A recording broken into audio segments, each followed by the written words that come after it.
நம்ம வீட்டு செல்லக்குட்டியை பார்க்க போலாமா? வாங்க போலாம். கண்டுபிடிச்சிங்களா? எஸ், நம்ம வீட்டு பக்கத்துல நம்ம ராணிப்பேட்டில் இருக்கோம். அங்கேருந்து ஜஸ்ட் 9 கிலோமீட்டர்ஸ்லயே இந்த மலை அமைஞ்சிருக்கு, வள்ளி மலைன்னு. மலை ஏற முடியல, எனக்கு கொஞ்சம் ப்ராப்ளம், ஹெல்த் இஷ்யூஸ் இருக்கனால. ஸோ அதனால கீழே இருக்க சன்னிதானத்திலேயே சாமி கும்பிட்டுட்டு வந்தோம். வள்ளி மலை பற்றி கொஞ்சம் தெரிஞ்சுக்கலாமா? இன்று நாம் பயணம் செய்வது வேலூர் மாவட்டத்தில் உள்ள மிகவும் பிரசித்தி பெற்ற வள்ளிமலை முருகன் கோயில். வள்ளிமலை என்பது முருகப்பெருமான் மற்றும் வள்ளியம்மன் சம்பந்தமான புராண வரலாற்றில் மிகவும் புகழ்பெற்ற புனித தலம். இந்த மலை வேலூர் அருகில் அமைந்துள்ளது. இங்கு முருகப்பெருமான் தனது வள்ளியை திருமணம் செய்து கொண்டதாக நம்பப்படுகிறது.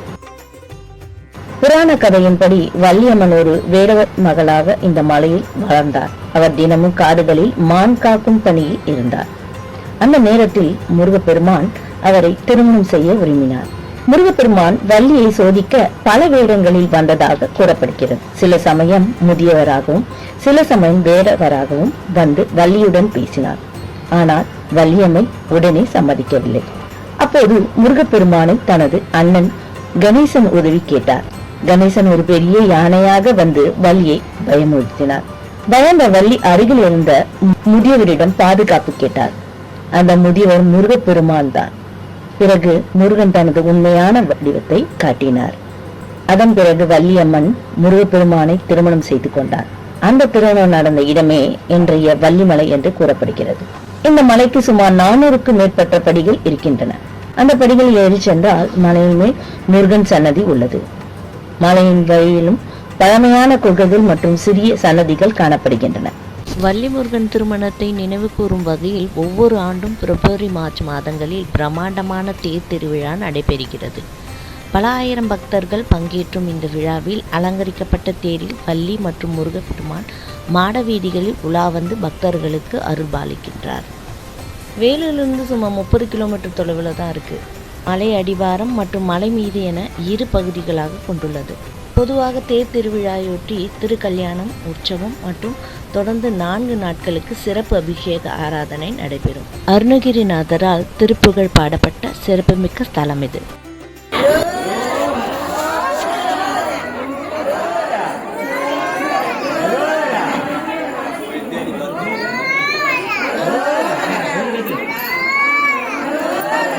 இந்த கோவில் பக்தர்களுக்கு மிகவும் சக்தி வாய்ந்த தலமாக கருதப்படுகிறது. குறிப்பாக திருமண தடைகள் நீங்கவும் நல்ல வாழ்க்கை கிடைக்கவும் மக்கள் இங்கு வந்து வழிபடுகின்றனர். மேலும் இந்த தலம் ஸ்ரீ சச்சிதானந்த சுவாமி அவர்களுடன் தொடர்புடையது. அவர் வள்ளிமலையில் வாழ்ந்து முருக பக்தியை பரப்பினார். அவரின் சமாதியும் இங்கு உள்ளது. ஒவ்வொரு வருடமும் தைப்பூசம் மற்றும் கந்த சஷ்டி போன்ற திருவிழாக்கள் மிகவும் சிறப்பாக நடைபெறுகின்றன. அந்த நாட்களில் ஆயிரக்கணக்கான பக்தர்கள் இங்கு வருகை தருகின்றனர்.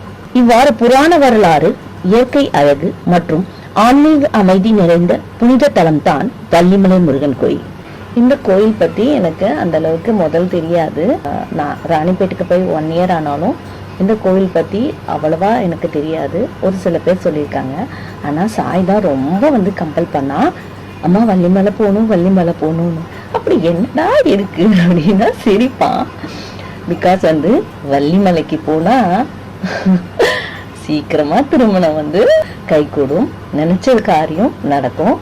முக்கியமா லவ்வர்ஸ்க்கு முருகன் அப்படியே கை பிடிச்சு விடுவாராம் அப்படின்னா நிறைய விஷயம் கேள்விப்பட்டேன். அங்க இருக்க மக்கள் சொல்றாங்க. அங்க கோயில் பக்கத்துலயும் பாத்தீங்கன்னா நிறைய திருமண மண்டபங்கள்லாம் இருக்கு. இதுல இருந்தே தெரிஞ்சுக்கலாம் நிறைய அங்க அந்த கோயில்ல திருமணம் நடக்குதுன்னு. என்னால மாலை தான் ஏற முடியல, பட் கீழே இருந்தே கும்பிட்டுட்டேன்.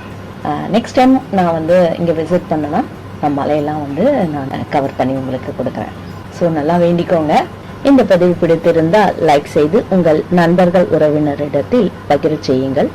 அப்படியே வள்ளி முருகன் துணை என்று பதிவிடுங்கள். அந்த முருகன் அருளால் உங்களுக்கு எல்லா சௌபாகியம் கிடைக்க நான் வாழ்த்துக்கிறேன்.